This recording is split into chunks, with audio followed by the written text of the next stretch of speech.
Hello, welcome to this YouTube video. I'm just going to try and, as briefly as possible, just share my experience of upgrading to a 1440p.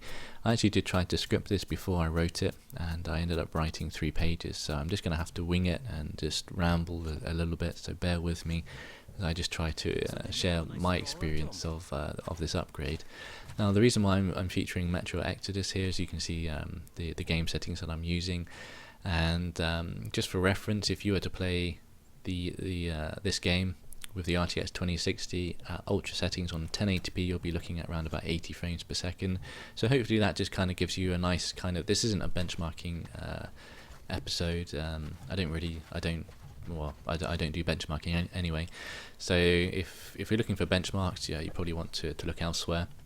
Look at Hardware Unboxed. They do good stuff.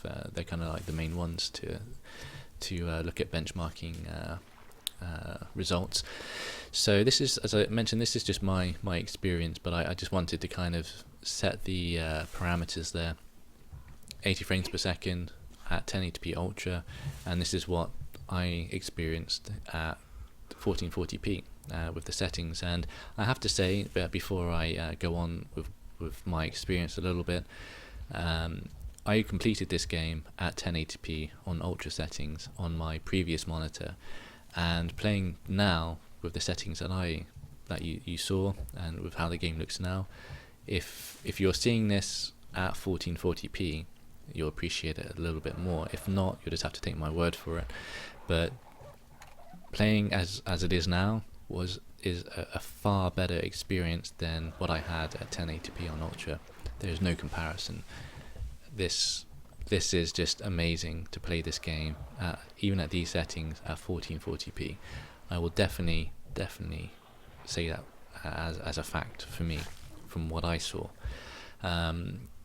Depending on how you're viewing this, will kind of, you might just have to take my word for it. But if you're watching this on a 1080p panel, obviously you're going to be seeing it at 1080p.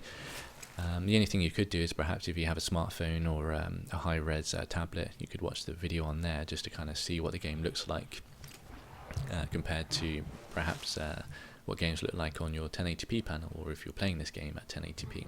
But for me, it's big difference, definitely, 100% different. I can really see and appreciate it, and the game has never looked as good as what I'm seeing now. But the reason why it was a difficult decision is because before I bought the monitor, I did what a lot of people do. You kind of punch the question into Reddit: is 1440p gaming worth it? And then you kind of share your system specs. And I was surprised at how everyone replied that the 2060 is just not a good card for gaming at 1440p, and that kind of really it surprised me. And I was surprised at how many people replied that they had a 2080 and they found that wasn't adequate for 1440p gaming, and that a lot of people felt that they had a 1080 and that was only really good for 1080p gaming. And I think this is kind of a little bit I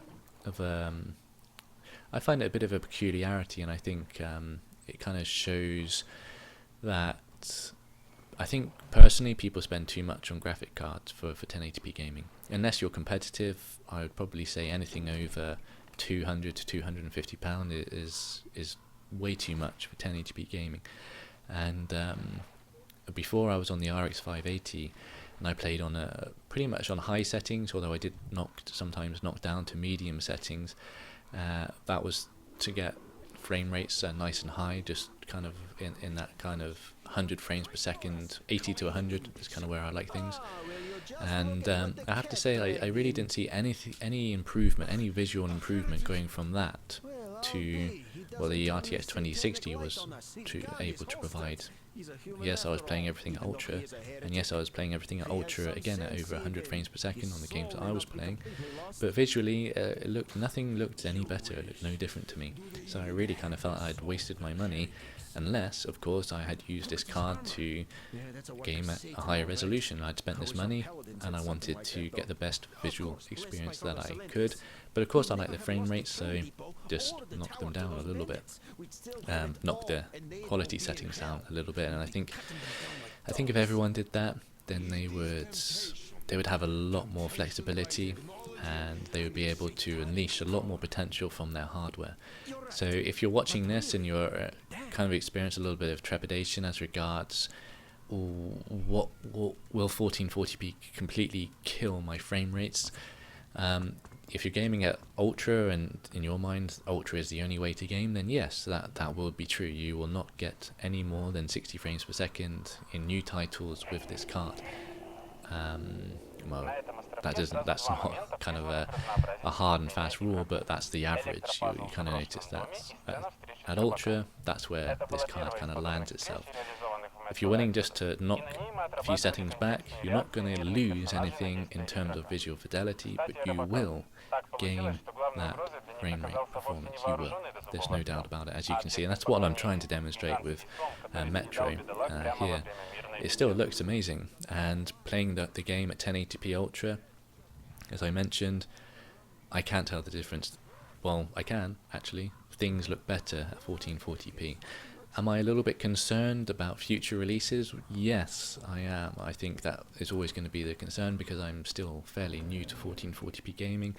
And for example, looking at Rage 2, the requirements there is again a 2060 or a Vega 56 in order to play it at 1080p 60 frames per second. I think it was. Just had to pause there. As I say, I did try to script this, but I'm just trying to wing it to try and get through the information and not make this video like 30 minutes long. But when you see requirements like that, you do start to wonder a little bit. But then again, I just have to keep reminding myself, turn the settings down. If you're clever and you learn those settings, or you just do a little bit of research and find out what settings actually have an impact on the visual quality, and what settings have an impact on the performance quality, then you can tailor that and still have an amazing experience, and being able to game at a higher resolution and still keep those frame rates nice and smooth. And that's the point. The other big factor that I noticed was just the desktop use in general. It is true, the screen real estate, as people often mention, is noticeable. There's no doubt about it. You can fit a heck of a lot of information on your screen, and being able to enjoy that. If you do a lot of admin work or you have a lot of tabs open, you're definitely going to be able to get a lot of benefit from that. That's a big thing that I enjoy as well. So it takes your desktop experience up to a whole new level, and it definitely has an impact as regards the visual aspect of games. Some games do look better than others. Some games you might not notice as big an improvement. Some games I was like, wow, this looks incredible. I think Star Wars Battlefront 2 was the first one that really hit me. Being on the battlefield there, and being sometimes up in space with the TIE fighter, for example. I think I was in for a big part of that. It just looked amazing. But other games though, I kind of didn't see the visual. It didn't impact upon me as soon as I thought it would. It wasn't immediate. But it was actually as I just kind of moved around and experienced the game environment, especially if you're in an open world.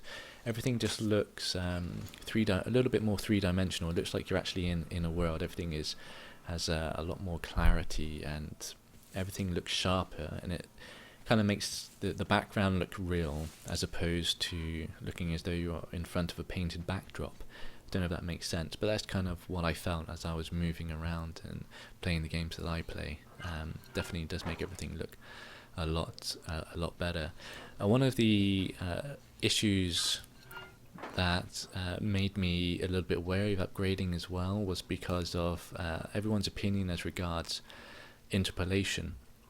This is actually something which happens all the time. I mean, if you watch things online or you watch DVDs, you're not always going to be watching everything at the resolution that your monitor is set in.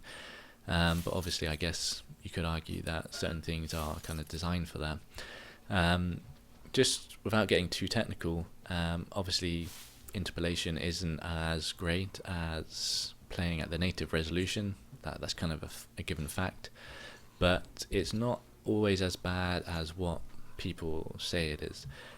I kind of found, I did try several games that I've been playing recently, and I found some looked awful, Dark Souls 3 looked terrible. I just wanted to see what it looked like. I don't actually need to worry about the frame rate performance on that. But for some reason, knocking the game down to a lower resolution on my panel kind of threw the gamma and the contrast out, and blacks looked grey and it all looked really peculiar.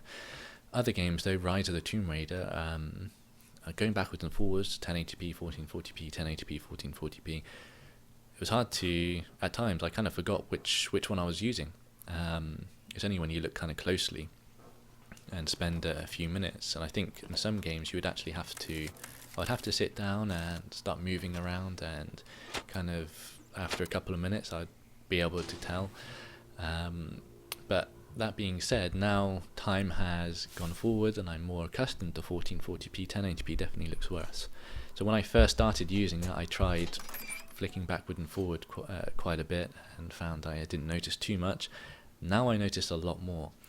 If I had to run a game at 1080p in the future because my graphics card just couldn't cope, I don't think it would bother me too much. I could do it, but I would definitely try to lower settings first. Now, for example, in Metro Exodus, I could probably turn off more settings and keep it in the high quality preset. It's only if you go down to the medium quality preset you start to notice a bit of a difference there. If I had to go down to low, I think I would probably try 1080p first. I'm not quite sure what 1440p low looks like compared to 1080p ultra. I think that would probably be a little bit more of a difference. If you want me to have a little go in trying to demonstrate that in a video, I can try and do that. But hopefully this video is just going to give you a little bit of reassurance. I found that the majority of opinions as regards 1440p were nowhere near as bad as what people had made them out to be. And I'm definitely glad that I made that choice, and I'm definitely enjoying playing all my games at great settings, at great frame rates, at 1440p, which is something I've never been able to do before. So if you have this kind of level of performance and you're holding off and you're worried, I'd probably say you don't have to be, unless of course you're a competitive gamer, or you're someone that only will only ever play at ultra. If that's you, then you're probably going to have a slightly different criteria, a set of criteria than someone like myself, who is quite happy to knock a few settings back and enjoy playing at this level. So hopefully this is going to be of benefit to you. And sorry, it has been a bit of a ramble, but as I said, if I had stuck to the script that I had written, then this video would probably be another 10 minutes long. Actually, it's longer. I did actually run through it before, and it came out about like 26-27 minutes, which is just mad. So thank you for watching, and I hope this has been of benefit, and we'll get back to it another time. Thank you. Bye bye.